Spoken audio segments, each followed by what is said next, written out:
This is Optimal Living Daily, episode 1475, One Surprisingly Simple Choice That'll Change Your Life by Rachel Macy Stafford with markandangel.com.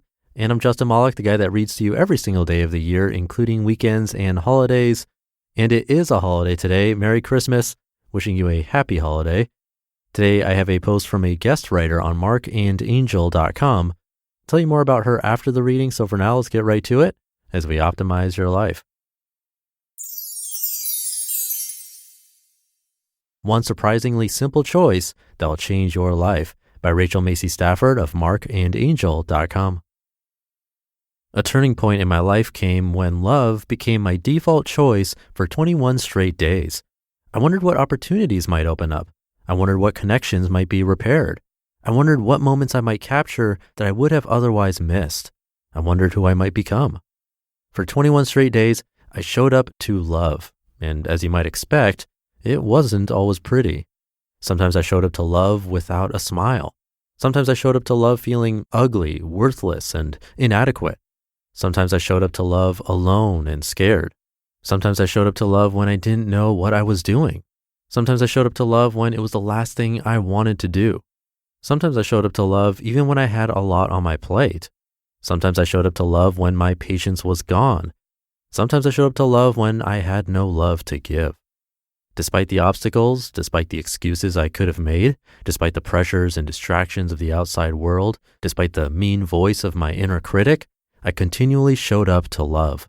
Why? Because I never left the same way I arrived. I always walked away a little lighter, a little more at peace, a little more hopeful, a little more grateful, a little more joyful. I found that love was always the right choice. I never once regretted choosing love over all else. So I showed up to love again, and again, and again. That repeated action changed me. Instead of the one who is always too busy, the one who overreacts all the time, the one who rarely slows down, the one missing all the fun, I became known as the one who always comes to a little girl whose opinion mattered more than the world.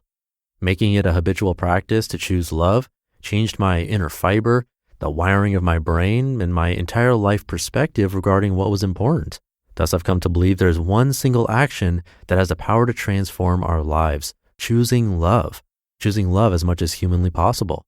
Despite the progress I've made over the years, my journey to live my best life is far from over. I'm a work in progress, consistently seeking to become a more loving, more present, and more grateful version of myself. Lately, I've been feeling like there is more joy, connection, passion, creativity, conversation, and healing waiting to be grasped. Given the negativity and divisiveness permeating our country right now, I can't think of a better time to make a habit of choosing love. Therefore, I'm committing to a Choose Love 21-day challenge. Take a look. Perhaps you'd like to join me. Why choose love? There are so many reasons. Tackle an extra hour of paperwork or love? I choose love. I'll be more productive after taking a much-needed break. Scream at the driver who just cut me off or love? I choose love. It'll be better for my blood pressure as well as the impressionable ears in the back seat. Read a text message at the stoplight or love? I choose love. It could save my life, my loved ones' lives, and spare me from taking a life. Hold a grudge or love? I choose love. Let resentment be someone else's lifelong companion. Say, I can't play with you, or love? I choose love. Seeing her smile as she sets up the game fills me with a sense of peace I can't find anywhere else. Get in the last word, or love? I choose love. Our words will be better heard when we both cool down. Rant about the spilled milk carton, or love? I choose love. Spills can be cleaned up. Broken hearts are harder to mend. Post a picture of the present moment on social media, or love? I choose love. I'll remember it more vividly if I capture this moment solely with my eyes. Complain about the way she's dressed, or love? I choose love.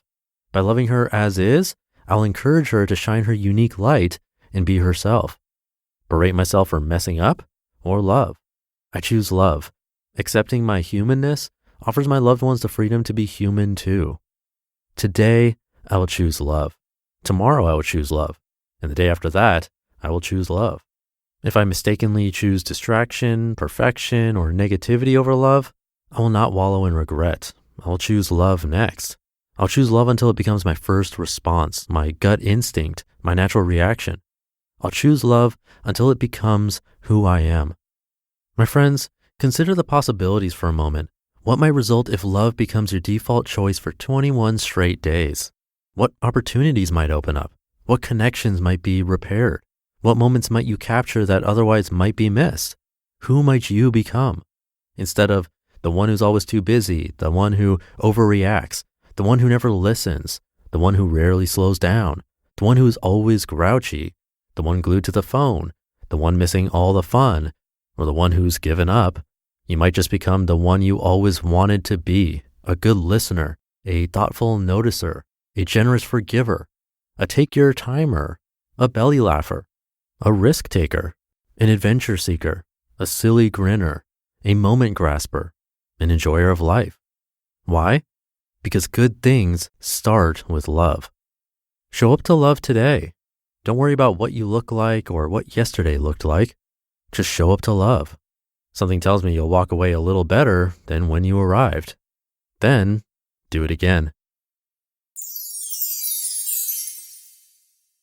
You just listened to the post titled One Surprisingly Simple Choice That Will Change Your Life by Rachel Macy Stafford with markandangel.com. And thank you to Marc and Angel for letting me continue to share articles from their site.